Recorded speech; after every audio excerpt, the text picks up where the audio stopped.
Kita 2-3 hari ni orang tanya banyak tentang isu Kartika. Semua orang sepakat arak haram. Ini tak ada orang beza pendapat.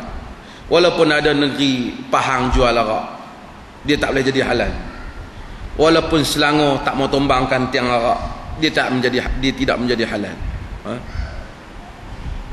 Haram. Tak kira lah sama ada orang kata dia minum kerana nak bersosial ke, dia minum kerana nak raih kawan-kawan ke. Dan tuan-tuan tahulah negara kita kalau dibiarkan dia akan pergi ke satu peringkat lah macam negara barat. Dia Jumaat malam Sabtu malam Ahad dia mesti mabuk. Tak mabuk dia tak sah. Kita kalau keluar rumah memang akan tengok dia mabuk keliling. Baik buruk orang ni macam mana pun tak mabuk ni kira leceh lah. Dan ini pada dia bukan satu yang salah. Dan mentaliti ni sudah ada pada kebanyakan orang di Malaysia ni, termasuk orang Islam. Yang heran apabila, dan orang barat pun heran, kenapa Islam kata arak haram, minum arak, kami tak buat apa-apa, kami minum.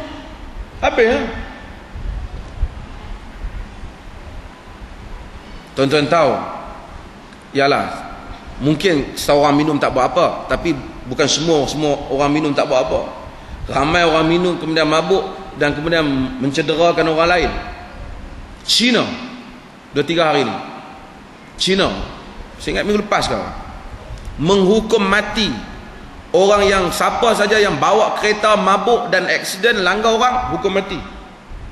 Budak perempuan muda dia pegang tangan ni, tentera pegang, kepala tarik pergi depan, seorang tembak. Dia khalayak ramai. Tembak khalayak ramai pasal mati 4 orang. Dia bawa kereta aksiden pasal dia mabuk. Dan orang tak katalah agama Cina, agama bodoh, apa orang tak kata. Cuma orang akan kata ni kalau mai pada Islam. Itu satulah.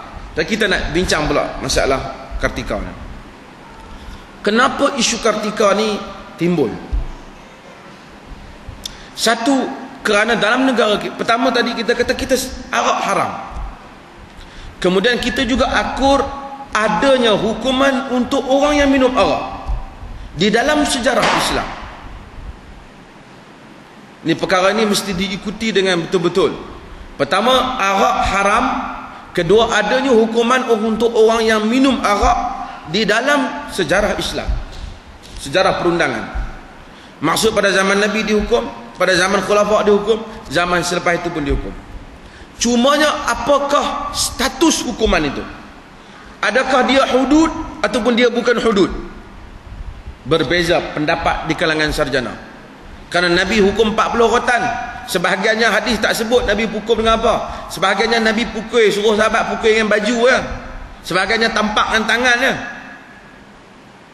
Pada zaman Umar dihukum 80 rotan. Bila buat 80 rotan, maka ia kadang timbul persoalan kerana hudud tak boleh ditambah. Jika Umar tambah, seakan-akan pada andaian Umar ia bukan hudud. Tak bolehlah hukum sebab 100 rotan zina kita berbubuh 150. Pasal Allah sebut 100. Tapi bila Umar buat 80, kemudian sedangkan Nabi buat 40, kemudian selepas daripada itu diturunkan 40, maka menunjukkan seakan-akan ada perbezaan. Ada tokoh agama kata langsung, tak boleh, hudud mesti 80 rotan. Suruh dia baca sikit sejarah perundangan Islam. Sebenarnya persoalan ini tidak jelas. Berapa puluh ni? Kalau sekiranya kita sepakat, kalau diterima ia sebagai bukan hudud, ia dinamakan hukum ta'zir. Kalau ta'zir artinya pemerintah boleh lah nak hukum 6 pun boleh, 20 pun boleh, 30 berdasarkan kepada keperluan zaman. Maka untuk menafikan seperti mana tokoh agama kata 6 itu sama sekali bukan hukuman Islam, penafian itu kurang cermat. Mesti dilihat dengan teliti. Di atas kategori apa, di atas pegangan apa untuk kita menafikan ia sama sekali bukan hukum Islam. Ketiga, hamba Allah ini rela untuk dia dihukum setelah hukuman itu dijatuhkan. Ini persoalan berikutnya. Hamba Allah ni rela untuk dia dihukum, kita kira itu satu nilai yang bahawasanya keinsafan dia. Dan berlaku pada zaman Nabi SAW. Tetapi Nabi di dalam sejarah kecenderungan orang yang suka untuk diri dia dihukum, Nabi kalau boleh nak elak daripada orang mengaku. Kita tengok dalam hadis Ma'is, apabila dia mari mengaku pada Nabi SAW, Nabi tak mau tengok dia. Bahkan Nabi tanya dia, la'allaka qabal, la'allaka ghamas, boleh jadi kau cium, boleh jadi kau raba saja. Sebab Nabi kalau boleh, kalau tak kena hukum baguslah. Bukan tujuan undang-undang Islam tu macam mana kalau buat ni sampai tak kena ada orang hukum, tak boleh. Saya tak tahulah sejauh mana laporan antarabangsa benar apabila sebuah negara Nigeria, apabila dia buat undang-undang hudud potong tangan, duk cari siapa dia nak pergi kena potong ni. Lah kali dapat satu orang curi bersekat, pujuk dia supaya dia mengaku. Dia pun mengaku. Kalau hang mengaku, kita bayar kat hang sekian-sekian banyak. Gubernur tu pun bayar, dia pun miskin, dia pun mengaku. Katanya lah, begitulah laporannya. Sejauh mana betul salah tak tahulah. Kerana kawasan pemerintah yang baru naik tu nak bukti pada rakyat, kami buat hudud. Maka potonglah tangan korang tu. Doktor pun main potong, dia pun syok lah. Walaupun tangan satu hilang, tapi mencuri tak payah dah, duit banyak lah dia dapat. Tapi Islam bila buat undang-undang, bukan dia nak hukum, dia nak memberikan kesedaran. Jika satu orang sudah sedar, itu sudah bagus. Keempat, sebatan hudud, bukan macam sebatan dalam penjara Malaysia tu.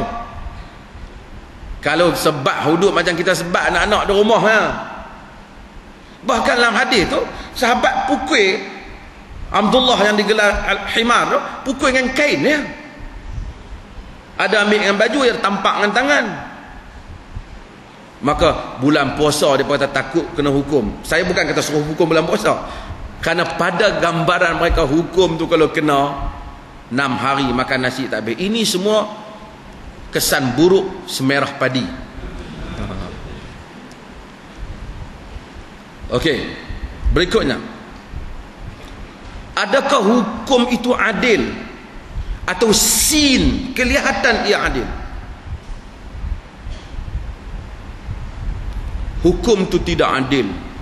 Hukum itu mungkin adil, tapi tidak kelihatan adil. Sebabnya, pertama, pemerintah tidak bersungguh-sungguh untuk mencegah arak. Arak ada di mana-mana. Pergi 7-Eleven ada arak, di airport ada arak, merata arak ada. Sehingga kadang-kadang orang mungkin rasa tak ada apa kesalahan minum arak. Kemudian toke-toke arak dalam negara ni adalah mereka, sebahagiannya adalah mereka yang beragama Islam. Bahkan sebahagiannya mempunyai gelaran-gelaran yang besar. Siapa punya? Siapa yang terlibat penjualan arak? Genting Highland, pembekal-pembekal.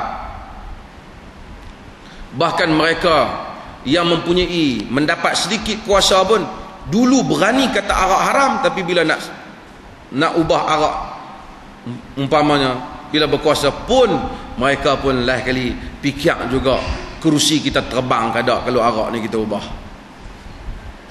Apatah lagi yang sedia ada.